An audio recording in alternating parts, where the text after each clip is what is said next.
It was just another Tuesday, but nothing was going right. You know those mornings when you wake up and the world seems to be spinning faster than usual? That was my Tuesday. The first hint of chaos came when my alarm clock, the reliable old device I'd trusted for years, decided to take an unexpected day off. There I was, eyes squinting against the harsh morning light, my heart pounding as I glanced at the time. I was late, very late. My first week at my new job, and I was about to blow it. The rush was on. I had to compress my usual hour-long morning routine into mere minutes. There was no time for a leisurely shower or a well-balanced breakfast. No, this was a race against the clock, an adrenaline-fueled dash to salvage whatever I could of my day. My clothes were hurriedly thrown on, my hair a wild mess.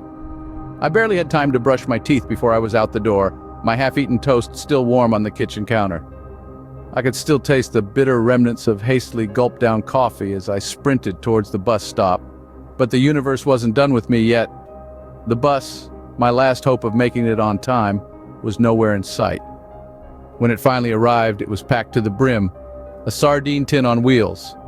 I was jostled and squeezed, each minute on that bus a ticking time bomb. At work, I was met with disapproving looks and a stern talking to from my boss. I was on thin ice, and I knew it. The rest of the day was a blur, a series of tasks performed with robotic precision, my mind still reeling from the morning's chaos. As the day drew to a close, I thought that was the worst of it. I was certain that nothing else could go wrong, that I had faced the worst the universe could throw at me. Oh, how mistaken I was. I thought that was bad enough, but I was wrong. Then the call came. A call that would change the trajectory of my day, my life, in ways I could never have anticipated. The voice on the other end, trembling, hesitant, broke the news that my pet, my best friend, my confidant, had been hit by a car. A speeding vehicle, reckless and out of control, had taken a turn down our usually quiet street and struck my loyal companion. The words hit me like a physical blow, the world around me blurring as I tried to comprehend what I had just heard. My heart pounded in my chest, a rhythm of dread echoing in my ears, my breath hitched in my throat, a lump forming as I fought back the tears. This couldn't be happening, not to my pet, who had been there through every high and low, who had been my unwavering source of comfort and love. The car, they said, had come out of nowhere, a devastating whirlwind of metal and noise that left destruction in its wake. It had struck with such force, such ferocity, that there had been no chance. No chance for escape, no chance for survival. My pet, who had spent countless hours chasing squirrels and basking in the sun, had fallen victim to an act so senseless, so heartbreaking. The emotional impact was immediate, overwhelming. A tidal wave of grief washed over me, pulling me under and leaving me gasping for air. My legs gave out beneath me, the floor coming up to meet me as I crumbled under the weight of the news. My mind raced, thoughts spiraling out of control as I grappled with the reality of the situation. My heart shattered into a million pieces, but the day's cruelty didn't stop there. The universe, it seemed, had more in store for me. Little did I know, this heartbreaking call was just the beginning of a series of events that would lead me down a path I never could have imagined. Trying to get back home, I got caught up in a subway accident. My heart was already heavy, but the universe wasn't done with me yet. The subway car had just pulled out of the station when there was a sudden jolt. Lights flickered, people screamed, and the train ground to a halt. We were trapped underground in the dark and in a tube of metal. The conductor's voice crackled over the intercom, trying to assure us that help was on the way. But his words were just noise to me. I was stuck in a netherworld between the loss that had already happened and the loss that was still unfolding. Minutes turned into an hour. My mind was racing with thoughts of my pet, my buddy, my confidant. I was helpless, unable to get to him. I felt a twinge of guilt for not being there, for not being able to comfort him in his final moments. I was trapped in this underground tomb, while my faithful friend was breathing his last. The subway started moving again after what felt like an eternity. I rushed out at my stop, only to find that time had moved on without me. My parents, in their wisdom and kindness, had made a heartbreaking decision in my absence. They couldn't bear to see our pet suffer any longer. Walking into the house, the silence was deafening. The joy and warmth that once filled the rooms were replaced by emptiness and sorrow. My parents' faces were etched with regret and sadness. They tried to explain, to comfort me, but their words fell on deaf ears. I was too late. My buddy was gone. I walked into my room, the place where we had shared countless moments, and it felt foreign. Something was missing, something irreplaceable. The reality hit me like a punch in the gut. I never got to say goodbye. Overwhelmed with grief, I walked into my room, distracted and numb. My sanctuary, usually a haven of peace and calm, felt like an alien landscape. My mind was a whirl of thoughts, each one more painful than the last. As I moved aimlessly across the room, my arm bumped into my laptop, perched precariously on the edge of my desk. With a dreadful, slow-motion inevitability, it tipped and crashed onto the floor, screen cracking with a sound that echoed the breaking of my heart. I stared at the broken laptop, a symbol of a day that seemed determined to crush me under its weight. The universe felt cruel, unrelenting, like it was adding insult to injury. My laptop, my connection to the world outside, now lay broken and useless, just like my spirit.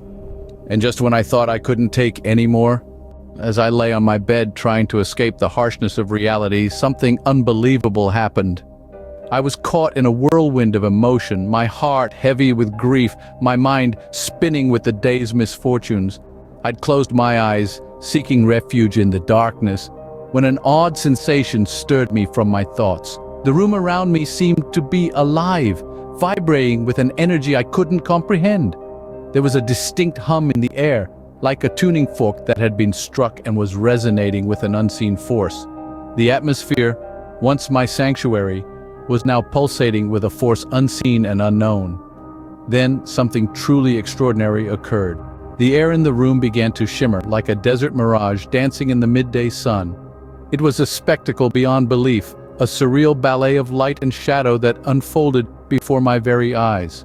The familiar contours of my room blurred, and the air around me rippled with waves of energy.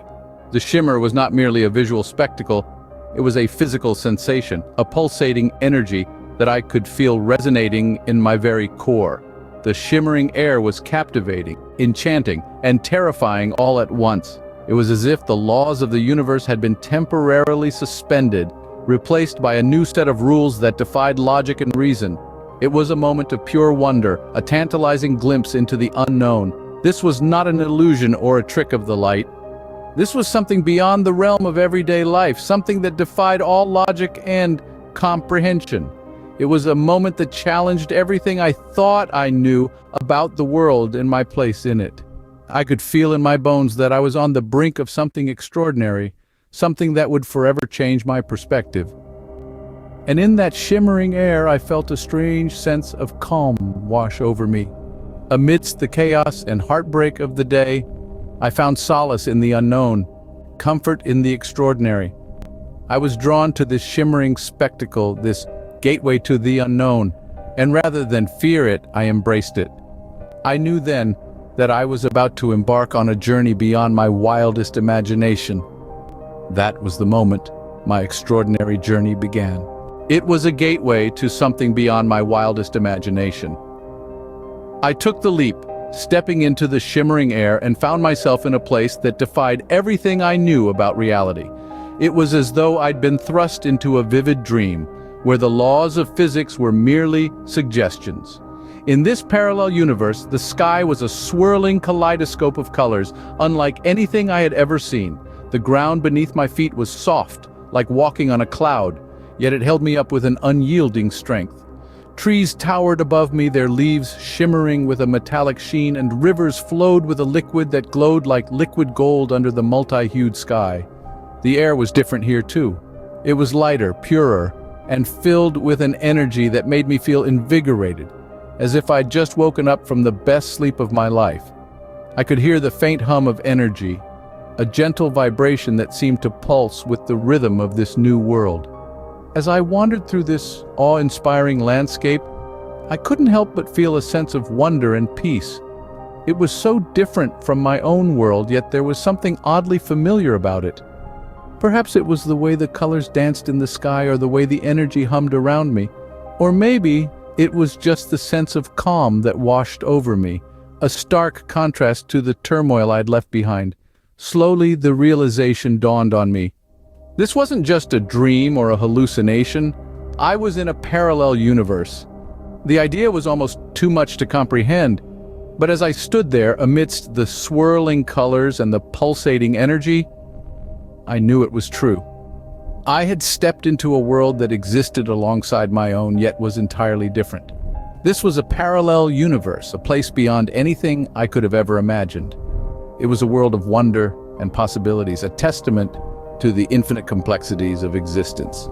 And it was here, in this beautiful, astonishing place, that I was about to meet God. And then, in the midst of this incredible world, I met God. It was a meeting like no other. The air was charged with a sense of peace and calmness that I had never felt before. It was as if every fiber of my being was being soothed, my heartache and pain washed away in an instant. It was a divine lightness, a feeling of being unburdened from the weight of the world. God was not what I had imagined. There was no physical form, no bearded figure in the sky. Instead, God was a presence, an energy, a warmth that wrapped around me like a comforting blanket. It was an understanding that I was not alone, that there was a greater force enveloping me with an infinite sense of love and compassion. Our conversation was not one of words, but of feelings, emotions, and understanding. God didn't speak to me, but I could feel their message seeping into every pore of my being. They showed me that life is a series of ups and downs, that it's okay to feel broken, to be hurt. They told me that it's in these moments of despair and heartache that we truly find ourselves, that we learn to appreciate the beauty of life and the love around us. God showed me that my pet, my loyal companion, was not truly gone, but had simply moved on to another existence. That their spirit was free, unburdened by the physical constraints of the world. It was a message of hope, of healing, that brought tears to my eyes. And in that moment, I felt a profound sense of understanding, a clarity that I had never experienced before. I realized that every hardship, every heartbreak was a lesson, a stepping stone on the path of life. I felt a renewed sense of purpose, an understanding that life is a journey filled with twists and turns, but it's these experiences that shape us, that make us who we are. It was an encounter that would forever change my life. I had met God, and in that meeting, I had found a sense of peace, a strength to face the challenges of life with a renewed spirit and determination. When I returned to my own world, everything seemed different, as if I had been away for years, not hours. The room, the house, the mundane objects of my daily life, they all appeared alien. It was as though I was seeing them through a new lens, a lens of profound wisdom and understanding. The return to my reality was as unexpected as my departure. One moment I was conversing with the omnipotent being, absorbing the profound wisdom, and the next, I was back in my room, surrounded by the familiarity of my world. But this familiarity was now tinged with an air of peculiarity. The ordeal of the day, the chaos, the sorrow, the despair, they all seemed distant now, like faint echoes from another life. The loss of my pet still stung, but it was no longer a debilitating pain. The broken laptop, the missed alarm, the lost job, they all seemed trivial in the grand scheme of things. My perspective had shifted, my priorities had been rearranged. The lessons I had learned in the parallel universe, they started to seep into my consciousness, subtly altering the way I perceived my world. I realized that every event, every situation, whether good or bad, was a part of the grand design, a step in the journey of life. I understood that pain and suffering were not punishments, but catalysts for growth and transformation. I learned that the universe was not against me, but was merely responding to my thoughts and actions. It was like a mirror reflecting back what I projected. I also realized that I was not alone, that the divine presence was always there, guiding me, watching over me, even in the darkest times.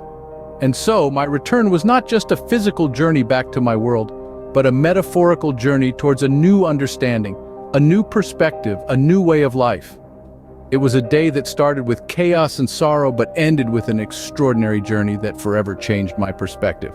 And for that, I will always be grateful.